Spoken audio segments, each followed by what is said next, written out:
What's going on, people? We are Tottenham TV. Spurs have just beaten Nottingham Forest by 2-0 at the City Ground. Not the best game of football. It was very hard to sit there and watch that throughout 90 minutes. I felt in the first half, Nottingham Forest were giving as good as they were getting. We got that goal just on the stroke of half-time with a lovely ball from Decky, and Richarlison puts the ball in the back of the net. But talking specifically on the first half, how do you think that went?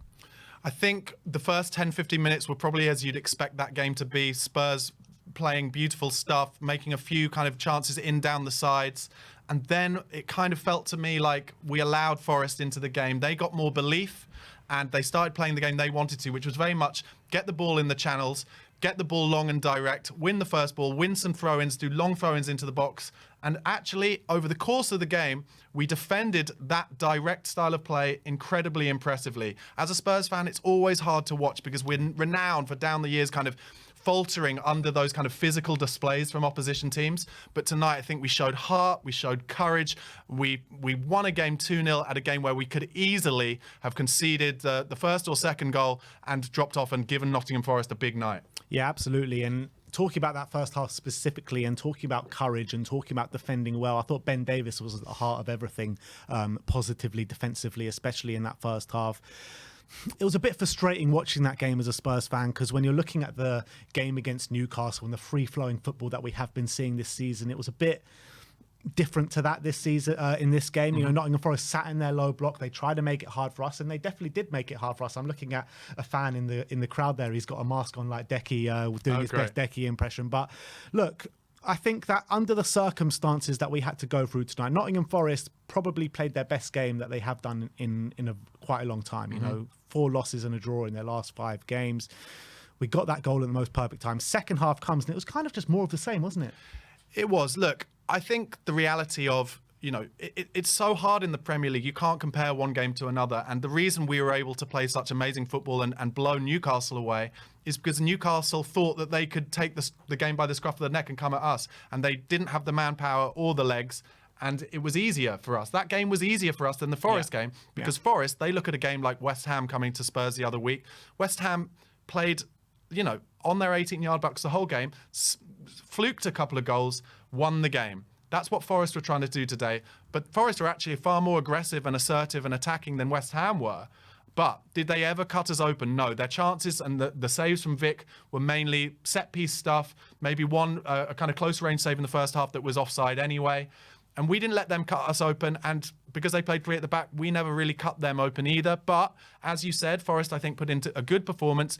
Players like Ben Davies, absolutely key. I feel like there's a little turn in the Tottenham fan base about Ben Davies over the last 5 games or so. I think they realise that actually he's more talented on the ball than they gave him credit for, and his positioning is excellent. He's so good, despite only being him and Romero when we've lost the ball and they're coming forward. He's so good positioning-wise in reading where the ball's going to go, winning that first header or chesting it down to a central midfielder when we've got all our central midfielders on the pitch anyway. And I would definitely say that behind Kulusevski, Ben Davies would be my man of the match. Wow.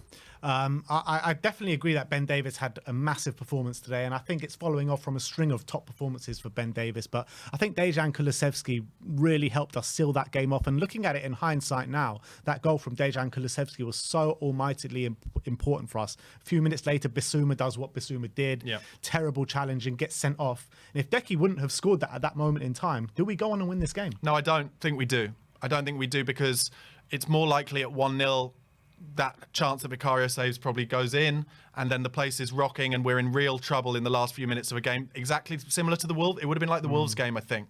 When I was watching the Wolves game, it very much felt like if they got 1, they'd probably get 2. And I feel like that might have happened. But Kulusevski made the right choice, took him on the right-hand side. Other defenders in the Premier League are going to see that now and go, oh, it's not so transparent that he's always going to go on his left. He also can score goals from his right. There was the Sheffield United finish on his swinger. Tonight, puts his laces through it. Poor goalkeeping, admittedly. But if Kulusevski shows more of that and makes defenders doubt it over the season, his numbers will improve. But a terrific game for him. He's looked amazing in that panda mask.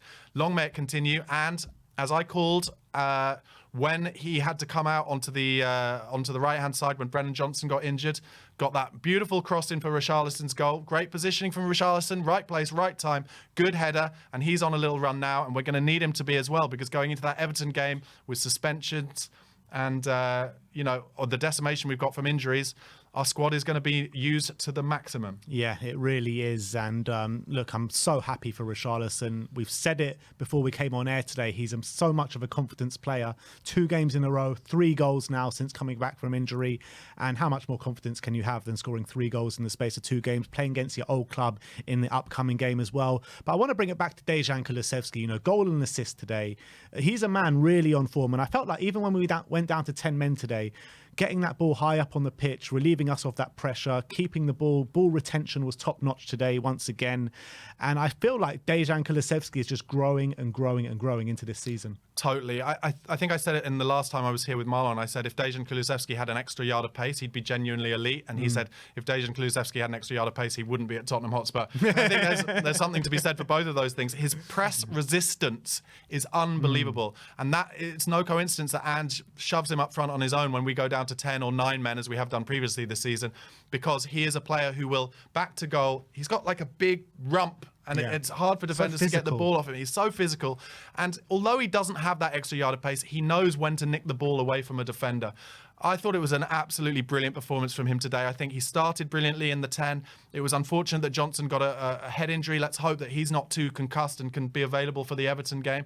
But Kulusevski went out wide, and he wasn't as kind of one-dimensional as he can be out there. And obviously got the brilliant assist and a very important goal. Matt Ryan won't be happy with it, but we don't care one little bit. And long may this continue, because Kulusevski is going to need to be on top form in what will be a difficult Everton game next up. Yeah, I felt like, I said it to you during the game, but out of the front 3, the attacking players in midfield, he was the one all game looking like something was going to happen. Vicario as well down the other end made some really top saves. That one that we both thought went over the line, but point blank range, saves it. He caught a few crosses as well. Can I ask you a question about Vicario? Yeah, of course you can. Where are we this season if we're still playing Hugo Lloris in goal? I'm not slating Hugo Lloris because he's a top servant for our club and deserves a testimonial, but the improvement in goalkeeping, and you can see how much more the defenders are confident as a result of it as well. Yeah, it's an elite improvement. I completely agree, and I had no idea who he was when we signed him. Me neither. I was quite annoyed when we signed him, actually, because I really wanted David Raya. I thought David Raya was a top keeper. Looking at the trajectories of both those keepers this season, it's clear to me now that we have bought the right keeper. He's a top keeper, no doubt about it. He's performing to this level all season. It's not just this game. Yeah. Every single game he's been making worldy saves. Yeah. So I think he's a perfect keeper for us at this moment in time. Look, we got to talk about Bissouma, second red card of the season. This one was so stupid, wasn't it? It was panic, basically. He realised he'd made a bad touch in a difficult area, and he was like, I've got to win that 50-50, whatever happens, because if not, maybe they'll score a goal. And he's late, and it's knee high, and it's bad. And that's 3 matches to go on top of the 1-match ban he already had for his dive against Luton. And then he got another match ban, didn't he, for his 5 yellows? So disciplinary-wise, although he made a great start to this season, Bissouma, and I really do rate him, his decision-making sometimes in moments of pressure has found wanting this season, and he's going to have to learn from that. I think he will learn from that, but when we get our injured centre midfielders back, Bentancur, Lo Celso, when everyone is available in midfield, there are going to be times where Ange will wonder, can I trust Bissouma fully to not make a bad decision in this game?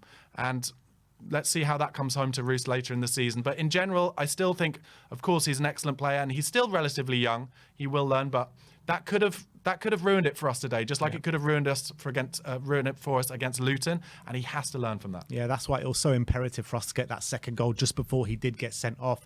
Sonny today, left wing, 2 games in a row, 2 very different oppositions, 2 completely different setups. He was hampered out of the game a bit today, wasn't he? He was. I think I said it before the game. It'll be a good judgment today on whether Sonny should play left wing all the time or should be brought back into the number 9 for some games. I think in reality, in matches where they're playing the low block and they're playing 3 at the back, and I think Everton will play a low block when we next play them, Sonny will be defended out of the game a lot of the time. He did have a chance made for him at the start where I was surprised he didn't score. So it does show that even against those low blocks, those little inside balls inside the fullback will make chances for him. So I think in reality against Everton, he will start there again because Richarlison scored these goals too. But there will be games, I think, where he'll be more useful for us in the 9 if we feel we're going to be making chances out wide. But if Richarlison stays on this run of goals, then I think he'll keep that number 9 spot. Yeah, and rightly so, to be honest. And there's the Asian Cup as well coming up. So yeah. So obviously a very important win today. City Ground, hard place to go. We got there in the end, even though it wasn't the prettiest watch. Looking forward to Everton now next weekend. How the hell do we manoeuvre that game with the injuries and suspensions that we do have? It's going to be a very difficult game. Sean Dyche was in the crowd tonight, and he will be rubbing his hands with glee with the squad difficulties that we have got. We're just going to have to find a way. There's going to be game time for Skip and Højbjerg in central midfield. I think Emerson Royal will probably have to come in at either left back or left centre half. And like we did against Wolves, we will look a little unbalanced as a result. But the difference being we're at home in this game, whereas Wolves, they were more willing to get on the ball in that game and showed us up a little bit. I think Everton will be very difficult, but on a positive kind of half glass full front, the players to the AFCON and to the Asian Cup. But if we can kind of keep on a little run of wins going into when those players come back, there's really no reason for me why going into February and March we can't get the kind of form that we had in those first 10 games, because Maddison and Van der Ven are absolutely key to how good the football is that we can play. And I'm feeling confident. Yes, we lost 4 games in a row, right? Did we lose 3 in a row, drew 1 and then lost? We lost 4 and drew 1 out of 5. Right, so we had a terrible run of games like that. But if you think about it this way, if all of those results had been draws and we hadn't won these last 2 games, which is very feasible that we might have drawn against Newcastle and drawn against away at Forest, we'd have less points. So these 2 wins have been huge in making up for those difficult 4 or 5 games. And I think we're in good shape. And it's so nice going into a weekend after a Friday night game, just knowing we've done our business. Now let's watch what happens. You got the big Liverpool game on Sunday afternoon, some difficult games for some of the other clubs this weekend who'll be there or thereabouts around us at the end of the season. Exciting time to be a Tottenham Hotspur fan. Yeah, we can watch the rest of the football with our feet up on the couch this weekend. But I've just had a thought while you've been talking there about the games in the future. And the next 3 games, Bissouma's suspended for, right? Yeah. And he goes to the AFCON straight away. So that's him gone till Feb now. That's pretty much him gone till Feb. Yeah.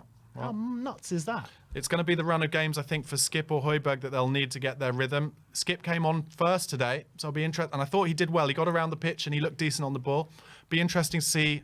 I think if Skip starts the next game, then it'll show that he has more of a future at the club than Pierre-Emile Højbjerg. Good point. But I think that is it from us today. Stay tuned because we will be back for the fan show where it is your chance to have your say. But Barnaby, thank you so much for joining me today. Loved it.